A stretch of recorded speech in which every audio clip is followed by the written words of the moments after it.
Alors dans cette vidéo, on va faire quelques points sur l'initiation de Visual Basic dans sa version 6.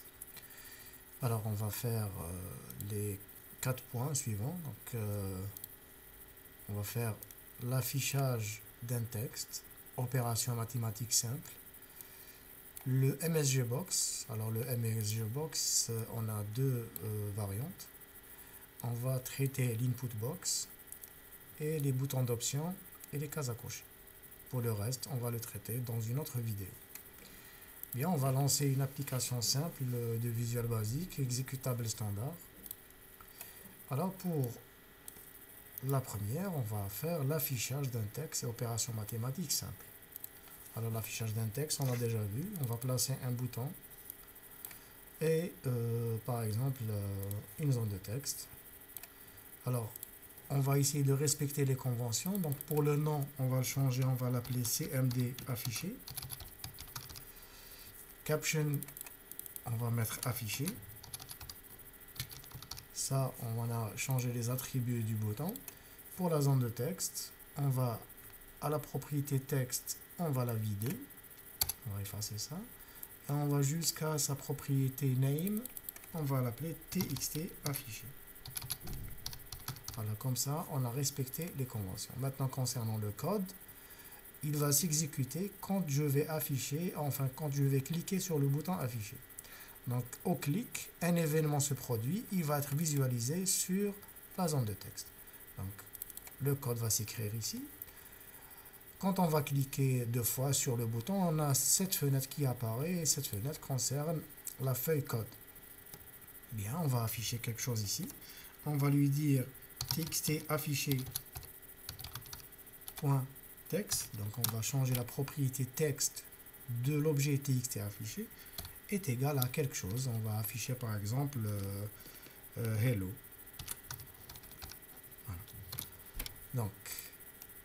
Voilà. Donc ce code là va s'exécuter quand je clique sur le bouton affiché.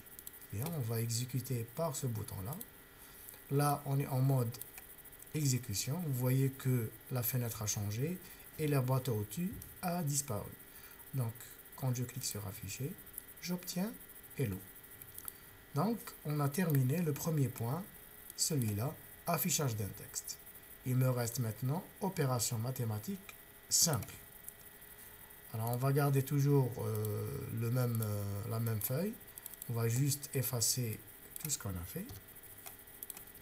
Alors les opérations mathématiques simples, on veut par exemple afficher dans cette zone-là, qui s'appelle zone txt affiché, on va faire l'addition de deux chiffres à travers deux zones de texte. Donc je vais placer ma première zone de texte, je vais l'appeler txt_a, je vais la vider, je vais à sa propriété texte, je vais effacer ce qu'il y a dedans, et je place une deuxième zone de texte. Voilà, une deuxième zone de texte. J'efface ce qu'il y a dedans et je vais à la propriété name, je vais l'appeler txtb.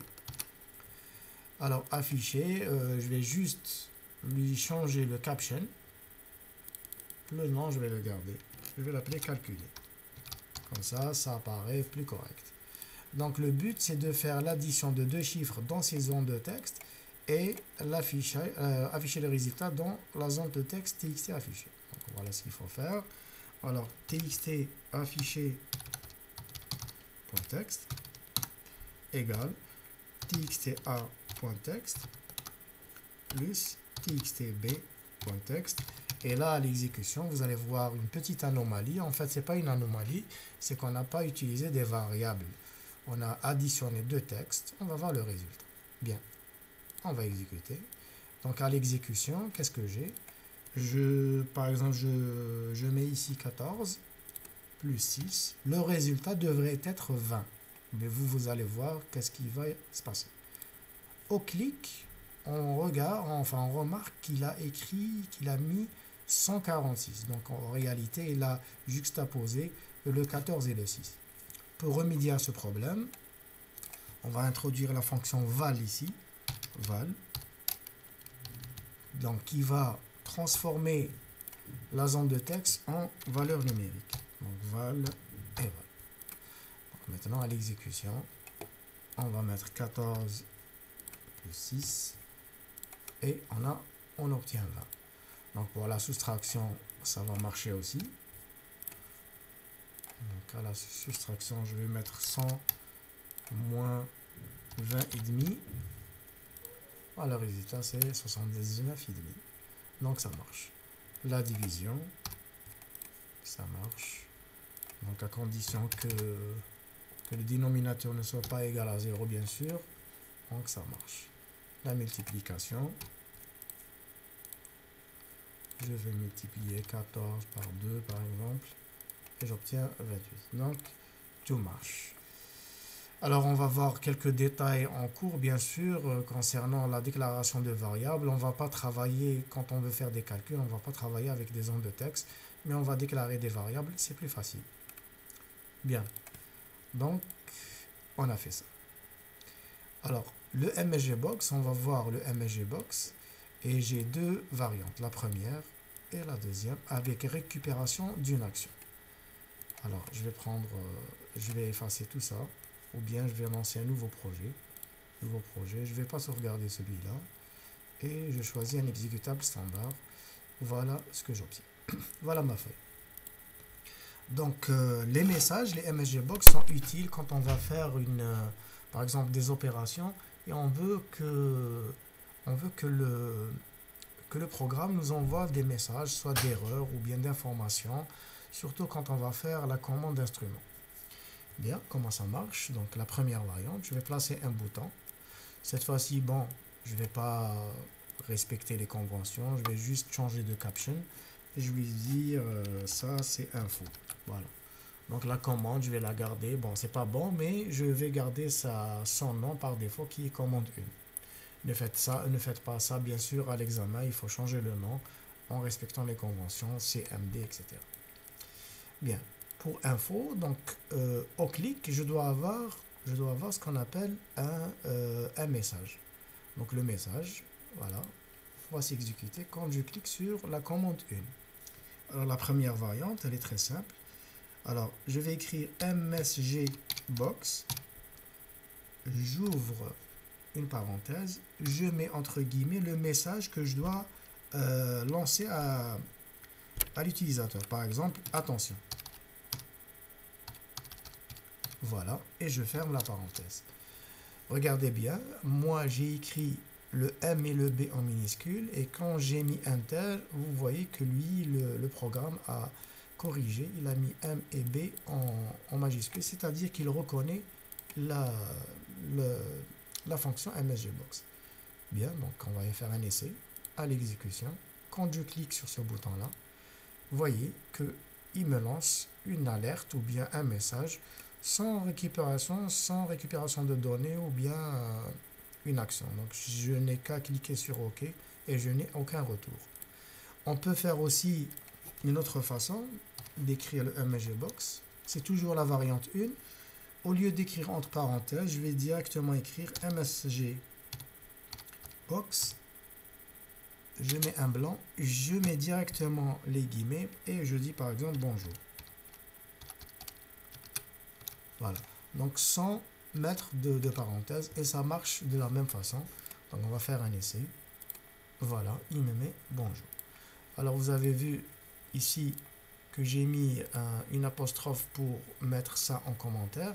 Donc le programme ignore cette instruction quand je la mets en vert en commentaire. Je peux la remettre. Là, il va me lancer deux messages en même temps.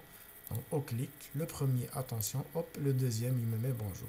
Donc, j'ai deux messages en même temps. Bien. Donc, on a vu ce point-là. Donc, ça, c'est fait, la variante 1. On va passer à la variante 2, qui est la plus importante, c'est-à-dire on récupère une action. Alors, je vais garder toujours mon programme. Et là, je dois avoir un retour d'information. Donc, je vais déclarer une variable dans les déclarations générales, que je vais l'appeler MSG, ou bien je vais l'appeler, je ne sais pas, info. Alors, je vais la déclarer dim info as variant. On a expliqué la variante en cours. Donc, je vais la déclarer en variante. Alors maintenant, je vais dire info égale MSG box. J'ouvre ma parenthèse, j'ai le prompt. Donc ça, c'est le message que je dois envoyer à l'utilisateur. On va dire que voulez-vous faire. Voilà, que voulez-vous faire. Ça, j'ouvre, je ferme les guillemets. Je mets une virgule et là, il me propose les boutons que je dois mettre dans le MSG box. Les plus répandus, c'est VB Yes No Cancel. Donc, il va me mettre un bouton Yes, No et Cancel. Je mets une virgule et j'ouvre une parenthèse, des guillemets, et là, je mets le titre de la boîte. Bon, ici, message, je vais dire du programme. Voilà, je ferme ma parenthèse. Et là, je devrais avoir un retour d'information selon l'exécution, enfin selon le clic sur le bouton Yes, No ou Cancel. Donc on va voir l'exécution et on va traiter le retour d'information. Donc ici, quand je clique sur le bouton Info, voilà ce qu'il me met. Alors, regardez, message du programme, ça c'est moi qui l'ai écrit.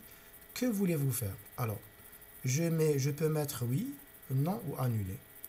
Alors, normalement, au clic sur Yes, la variable info devrait prendre une valeur. Sur No, elle devrait prendre une valeur. Et Cancel devrait prendre une valeur. Donc, je vais utiliser une zone de texte pour récupérer la valeur info. Alors, je vais mettre une zone de texte texte 1. Donc, je vais pas, pour manque de temps, je ne vais pas respecter les conventions. Je vais aller à la propriété texte, je vais la vider. Je vais mettre un vide. Et maintenant, au clic sur les boutons Yes, No, Cancel, je dois récupérer une information. Alors, regardez ce que je vais faire. Texte1.text. Dans la zone de texte, texte 1, il va m'afficher l'information récupérée par la boîte de dialogue MSG Box. Alors, on va faire un essai. Alors, au clic, voilà. Que voulez-vous faire? Par exemple, je vais dire oui. Bon, c'est une question qui n'a pas de sens, bien sûr, mais c'est juste pour un essai. Au clic sur oui, j'obtiens une valeur 6. Donc, oui égale à 6. On va le noter. Oui égale à 6. On va cliquer de nouveau. Que voulez-vous faire? Je vais dire non. Alors, non, la valeur est égale à 7. Et annuler, c'est la valeur 2. Donc, annuler égale à 2. Alors, maintenant, par exemple, ici, la question n'a aucun sens. Je vais la changer et mettre voulez-vous alors, quitter, je vais directement quitter avec un point d'interrogation. Alors, quitter avec un point d'interrogation. Et là, c'est plus compréhensible. Alors, bon, là, la zone de texte, je n'ai plus besoin. Donc, parce que je connais maintenant les valeurs des Yes, No, Cancel. Alors, if, je vais mettre maintenant des conditions. If info égale à 6, c'est-à-dire j'ai cliqué sur oui. Then, qu'est-ce qu'on va lui dire? Par exemple, dans la zone de texte, texte1.text, on va dire, vous avez, ou bien on va dire directement oui. Voilà, oui. And if. Maintenant, if info égale 7, c'est-à-dire j'ai cliqué sur non. Then, texte1.text égale non. And if. Et la dernière, if info égale à 2, c'est-à-dire j'ai cliqué sur annuler, then, alors qu'est-ce qu'on va lui dire? Texte1.text égale à quoi? On va lui dire annuler. Voilà. And if. Voilà. Donc l'action n'est pas vraiment exécutée, c'est-à-dire on veut quitter, on va juste afficher oui ou non ou annuler et on peut changer les actions comme on veut. Bien, on va faire un essai. Donc info. Si je clique sur oui, normalement la zone de texte va afficher quitter ou bien oui, pardon, on a dit oui. Voilà, on récupère une valeur. Si je clique sur non, elle va afficher non. Si je clique sur annuler, elle va afficher annuler. Bien sûr ici, si je clique sur oui, on devrait avoir une action qui correspond à la question. Voulez-vous quitter? Alors on va lui, si je clique sur oui, je devrais quitter. Donc je vais dire, l'instruction c'est quoi? C'est end. End, ça c'est pour quitter un programme. Si je clique sur non, rien ne va se passer. Donc je vais lui dire juste exit sub. Donc il va juste sortir et annuler, c'est la même chose. Exit sub. Voilà. On va voir plus tard comment récupérer, enfin comment faire des actions plus élaborées que ça. Bien. Donc si je clique sur info, on va lui dire non en premier. Il va rien faire, donc il va afficher non et il va rien faire, il va pas quitter. Si je clique sur annuler, il va pas quitter, bien sûr. Si je clique sur oui, il va quitter, il va me mettre sur mode, il va quitter le programme que je suis en train de réaliser, il va me relancer Visual Basic sur Visual Basic. Donc regardez, quitter, voilà, il sort et il va directement sur mon code. Donc mon petit programme est arrêté. Voilà pour les deux variantes de la fonction MSGBox ou bien la boîte dialogue MSGBox. La variante 1, c'est juste de lancer des messages qui peuvent être utiles. Et la variante 2 avec récupération d'une action. On va voir maintenant le input box. Le input box, c'est très utile. Alors, on va, je crois que je vais garder ce programme. Je vais juste effacer tout. Voilà. Et je reviens. Donc, le input box, il ne va pas apparaître comme les MSGBox, c'est avec des boutons de récupération d'actions, oui, non, annulé. Mais là, on va introduire une valeur, donc input box. Donc, c'est un box, c'est une boîte qui va prendre une valeur donnée par l'utilisateur. Bon, je m'explique. On va déclarer dans les déclarations générales une variable que je vais appeler, par exemple, A, dim A as variant. Et je vais dire A égale input. Dans le bouton de commande, on va mettre input box. J'ouvre une parenthèse. Alors le prompt, comme tout à l'heure, alors introduire, par exemple, introduire code. Alors le titre, je mets une virgule, je mets le titre de la boîte. Ici, je vais dire input box, par exemple, input box. Mon premier input box. Voilà. Et je ferme la parenthèse. Alors, qu'est-ce qui va se passer? On va faire une exécution pour bien comprendre. Je clique sur info et j'ai voilà l'input box, c'est celui-là. Alors mon premier input box, hein, ça c'est le titre du box. Introduire un code. Alors un code, ça peut être une valeur numérique ou de chaîne de caractères. Par exemple, je vais mettre 150. Mais qu'en cliquant sur OK, je ne récupère rien du tout parce que j'ai pas fait le code correspondant. Bien. Maintenant, dans la zone de texte, texte 1, .text, je récupère, par exemple, la valeur A. On va faire un test. Regardez. Info. Je vais écrire quelque chose ici, n'importe quoi. OK. Je le récupère ici. Bon, vous allez me dire, ça sert à quoi? Ça sert à beaucoup de choses, à économiser de l'espace sur la feuille d'implémentation. Et je peux introduire des valeurs successives sans trop mettre de zone de texte. Par exemple ici, je vais déclarer une autre variable B, par exemple B. Pardon.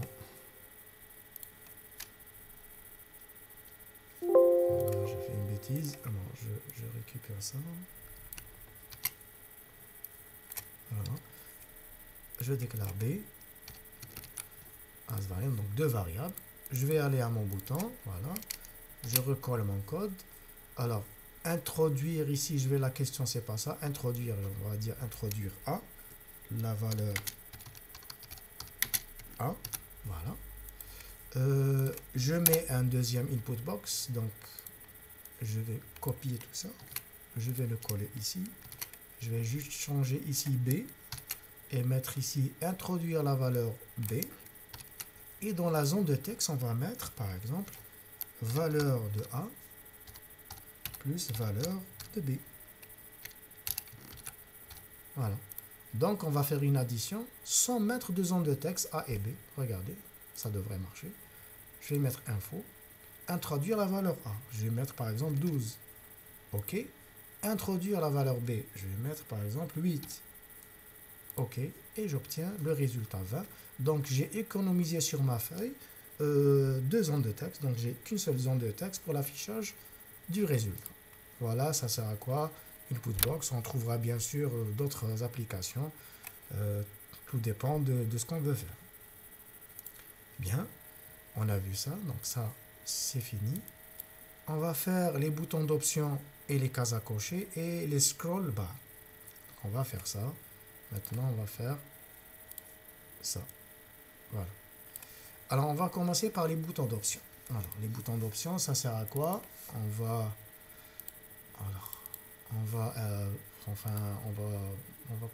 faire un nouveau projet, tiens. Non. Un exécutable standard. Et voir qu'est-ce que c'est que ces boutons d'option et les cases à cocher. Alors, les boutons d'option, c'est ça. Donc, option 1, par exemple, je vais la déplacer ici. Voilà. Je vais mettre l'option 2 ici et l'option 3 ici. Donc, ça correspond, ils ont la même action qu'un bouton de commande. Ils s'exécutent de la même manière. Alors, on va faire un essai. Donc, à l'exécution, regardez, à l'exécution, je peux sélectionner qu'une option à la fois. Qu'une option à la fois. On va mettre par exemple l'option 1. On va essayer de respecter les conventions ici. Je vais l'appeler OPT V. V pour volt. Et ici, je vais mettre volt. En caption volt. Alors ici, la deuxième, je vais mettre OPT, par exemple, I pour courant. Ici, je vais mettre courant. Voilà. Une erreur. Voilà. Et la dernière, je vais mettre par exemple OPTR. OPTR pour résistance. Et je mets ici, résistance. Voilà. Voilà. Donc à chaque clic, je vais récupérer une action. Par exemple, ici dans la zone de texte, 1, je vais la vider et je vais l'appeler txt affiché. Et voir comment récupérer une donnée ici. Alors, je veux, l'action est la suivante, l'exercice, quand je clique sur le bouton d'option volt, je devrais ici afficher V ou I ou R selon l'exécution de ces trois boutons d'option. Alors, on va faire le code ici sur OPTV, je vais dire txt affiché .text texte égale, alors on a dit quoi, V, donc un grand V, c'est tout. On va faire un essai.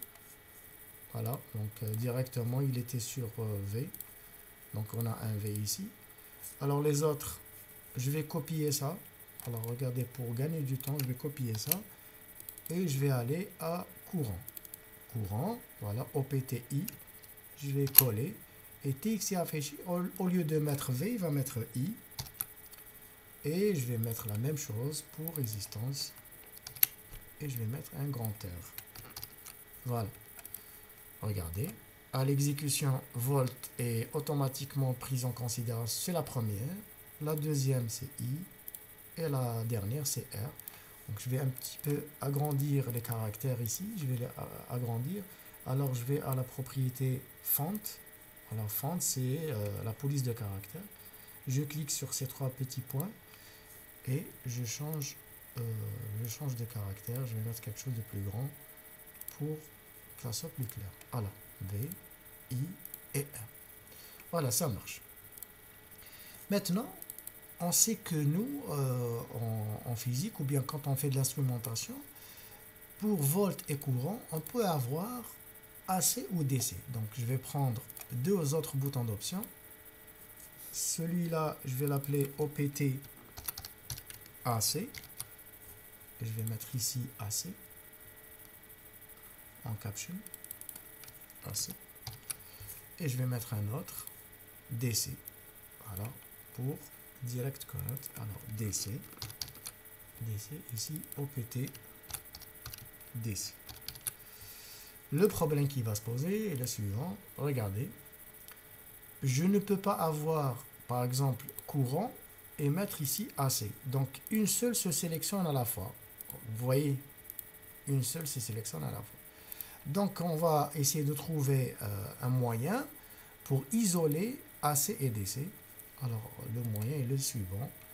Alors, il ne faut pas mettre AC et DC sur la feuille directement, mais sur ce qu'on appelle un frame. Un frame, c'est ça. Voilà, un frame, un cadre. Alors ici, un frame, je prends ça, je le couper, et je le colle dedans. Coller. Maintenant, et l'autre, couper et coller. Voilà. Voilà. Donc j'ai isolé les boutons d'option AC et DC des boutons d'option qui sont sur la feuille. Alors on va faire un essai. Regardez, je peux sélectionner par exemple courant et AC. Volt et DC. Donc ça marche. Il suffit maintenant de récupérer l'action AC ou DC sur la zone de texte. Bon, c'est pas très difficile. Alors, alors qu'est-ce que je vais faire? Par exemple, sur AC et DC, je vais dire txt affiché .text égale ce qui est écrit sur la zone de texte, c'est-à-dire la même chose. Alors, je vais copier ça. Plus AC. Alors, qu'est-ce qu'il va faire? Il va récupérer ce qui est déjà écrit sur la zone de texte, il va lui coller AC. C'est tout. On va faire un essai. Regardez, par exemple, je vais mettre courant AC. Voilà, il a mis IAC. Donc, je peux mettre un blanc, par exemple. Par exemple, en mode, ou bien en mode AC. Ici, je vais mettre un blanc. Voilà, il va mettre un blanc. Regardez, on va faire un essai. Courant. I en mode AC. Voilà. Donc, je peux faire la même chose pour DC. Alors, c'est exactement pareil. Je vais copier ça. Je vais aller à mon bouton d'option DC. Alors, ici, en mode DC. Donc, il récupère ce qu'il y a dedans. Alors, on peut mettre ça. Regardez, courant en mode DC. Ou bien en mode AC. Donc, volt, AC ou DC. Alors ici, il y a un petit problème, donc il vide pas en premier la zone de texte. Mais l'idée globale, c'est de faire quoi? C'est surtout comment utiliser les boutons d'option comme des boutons de commande, et comment les isoler. Isoler un groupe de boutons d'option par rapport à d'autres. Alors on va faire un exercice plus complet en cours sur ces boutons d'option. Alors maintenant les cases à cocher, c'est exactement la même chose. Check 1, je vais mettre check 2. La différence est que les cases à cocher, on peut sélectionner plusieurs. Alors, la même chose, ça s'exécute comme un bouton d'option ou bien comme une commande, regardez. Check, click, c'est-à-dire au clic, je peux récupérer une action. Donc, ça s'exécute exactement pareil comme un bouton. Alors, ces deux types de boutons d'option et les cases à cocher, on va voir quelques propriétés qui sont très importantes. Alors regardez, les propriétés sont les suivantes. Alors, regardez, value, la propriété value de check 1, elle peut prendre la valeur 0, 1 ou 2. Alors, check it, regardez ce qui se passe, check it, elle est checkée. Bien, c'est clair. Unchecked, elle n'est pas cochée. Et grayed, elle est grisée, c'est-à-dire on a des fois un bouton d'option, enfin une case à cocher qui est grisée, c'est-à-dire qui n'est pas active, sauf si on l'active nous-mêmes. Exactement pareil pour les boutons d'option, ils ont la propriété value qui est importante. Alors je vais la voir, value, false ou true. Par exemple ici true, vous voyez que volt est sélectionné. Par exemple courant, je vais mettre true. Automatiquement, elle est par défaut, c'est elle par défaut qui va s'exécuter en premier. Enfin, la même chose pour ces deux-là. Donc, pour la case à cocher et les boutons d'option, on a ce qu'on appelle la valeur qui est importante, qui peut prendre selon les boutons d'option ou les cases à cocher, soit true or false, ou bien checked, unchecked. Voilà pour les boutons d'option et les cases à cocher. On verra l'utilité quand on va faire de l'acquisition de données. Bien, donc on a fini cette partie-là. La deuxième vidéo concernera toute cette partie-là qui est importante, très très importante, indexation des variables. Bien sûr, on va voir les points A, B, C et D, pas forcément dans l'ordre, mais la déclaration des vecteurs, création d'une liste, affichage multiligne, on va voir la fonction str et la boucle for, et rappel d'une variable indexée. Voilà pour cette fois-ci.